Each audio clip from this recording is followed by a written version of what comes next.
বিসমিল্লাহির রহমানির রহিম। আসসালামু আলাইকুম। সুবর্ণাস কিচেন উইথ ব্লগে আপনাদেরকে স্বাগতম। আজকে আমি চলে আসলাম শীতকালীন সিম্পল সবজি ভাজির রেসিপি নিয়ে। আশা করছি ভালো লাগবে। চলুন রেসিপিটি না টেনে সম্পূর্ণ দেখে নেওয়া যাক। রেসিপিটি করার জন্য চুলায় ফ্রাই প্যান বসিয়ে দিয়েছি। এর মধ্যে রান্নার রেগুলার তেল দিয়ে দিচ্ছি 1.5 টেবিল চামচ পরিমাণ। তেল হালকা গরম হয়ে যাওয়ার পর দিয়ে দিচ্ছি বড় সাইজের একটা পেঁয়াজ কুচি। অনবরত নেড়ে চেড়ে পেঁয়াজগুলোকে একটু ভেজে নেবে নরম হওয়া পর্যন্ত।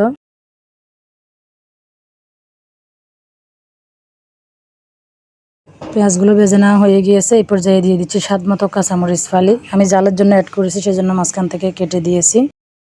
কাঁচামরিচগুলো অনবরত নেড়ে চেড়ে কয়েক সেকেন্ড ভেজে নিব। এরপর এর মধ্যে অ্যাড করে দিব আমি 1.5 টেবিল চামচ পরিমাণ কুচো চিংড়ি।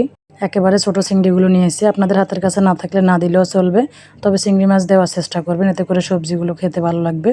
চিংড়ি মাছগুলো দেওয়ার পর কয়েক সেকেন্ড নেড়ে ছেড়ে নিয়েছি। এখন এর মধ্যে দিয়ে দিচ্ছি হলুদের গুঁড়া পরিমাণ মতো, স্বাদ মতো লবণ দিয়ে দিব। হলুদের গুঁড়াটা পরিমাণ মতো দেওয়ার চেষ্টা করবেন, অতিরিক্ত দিলে গন্ধ করবে, খেতে ভালো লাগবে না।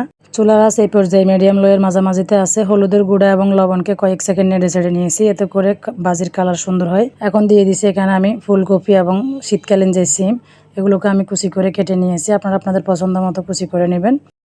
সবজিগুলো প্রথমে বেশি লাগলেও পরবর্তীতে যখন সিদ্ধ হয়ে যাবে কমে যাবে।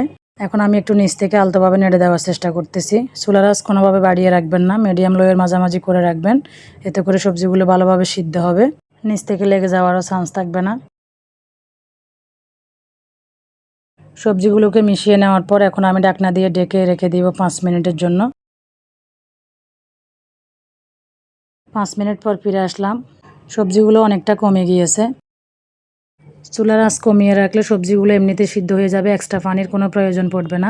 আপনাদের কাছে যদি তেল কম মনে হয় সেক্ষেত্রে আপনারা অতিরিক্ত তেল অ্যাড করতে পারবেন, তবে পানি দেওয়ার কোনো প্রয়োজন নেই। চুলার আঁচ কমিয়ে রেখে আমি রান্নাটা কমপ্লিট করব। তো এখন আবারও নেড়ে চেড়ে ঢাকনা দিয়ে ঢেকে দিব, আরও 10 মিনিটের মতো অপেক্ষা করব।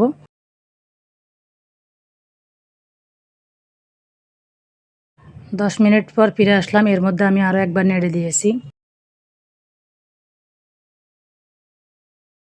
ভাজিগুলো সিদ্ধ হয়ে গেছে, আমি হাতের সাহায্যে দেখিয়ে দিচ্ছি। এখানে শেষ পর্যায়ে দিয়ে দিব স্বাদমতো ধনেপাতা কুচি। ধনেপাতা কুচিটা অবশ্যই দেওয়ার চেষ্টা করবেন, এতে করে সবজি থেকে খুব সুন্দর একটা ফ্লেভার পাবেন। ধনেপাতা দেওয়ার পর অনবরত নেড়ে ছেড়ে মিক্স করে নিব। নেওয়ার পর আমি ঢাকনা দিয়ে ঢেকে রেখে দিব 2 মিনিট। চুলাটা কিন্তু অফ করে দিতে হবে এই পর্যায়ে। ধনেপাতা দেওয়ার পর চুলায় জাল করলে ধনেপাতার কালার ফ্লেভার দুইটাই নষ্ট হয়ে যায়, এতে করে ধনেপাতার যে স্ট্রং ফ্লেভার সেটা আর পাওয়া যায় না। তো আমি ফিরে আসলাম 2 মিনিট পর, এখনও কিন্তু গরম ভাপ উঠতেছে। তো আশা করছি আমার আজকের এই সিম্পল সবজি ভাজি রেসিপি আপনাদের কাছে ভালো লাগছে। রেসিপিটি ভালো লাগলে আমার ভিডিওতে একটা লাইক দিয়ে দিবেন। আপনারা যারা ইতিমধ্যে আমার চ্যানেলটি সাবস্ক্রাইব করেছেন তাদেরকে অসংখ্য অসংখ্য ধন্যবাদ। যারা ভিডিওটি দেখতেছেন চ্যানেলটি সাবস্ক্রাইব করেন নাই, প্লিজ চ্যানেলটি সাবস্ক্রাইব করে পাশে থাকবেন। আজকের ভিডিওটি কেমন লাগলো আমাকে অবশ্যই কমেন্ট করে জানাতে ভুলবেন না। এই সবজি ভাজি দিয়ে আপনি 1 প্লেট ভাত নিমিশে খেয়ে নিতে পারবেন, আর কিছুই লাগবে না। রেসিপিটি ভালো লাগলে একটা লাইক দিয়ে দিবেন। যারা চ্যানেলটি সাবস্ক্রাইব করেন নাই চ্যানেলটি সাবস্ক্রাইব করে দিবেন। সাবস্ক্রাইব করার পর পাশে থাকা বেল আইকনে ক্লিক করে দিবেন। ফ্রেন্ড এন্ড ফ্যামিলির সাথে শেয়ার করে দিবেন। আজকে এই পর্যন্ত। নতুন আরও একটি ভিডিও নিয়ে আসা পর্যন্ত সবাই সুস্থ থাকবেন, ভালো থাকবেন, এই দোয়া করি। আল্লাহ হাফেজ।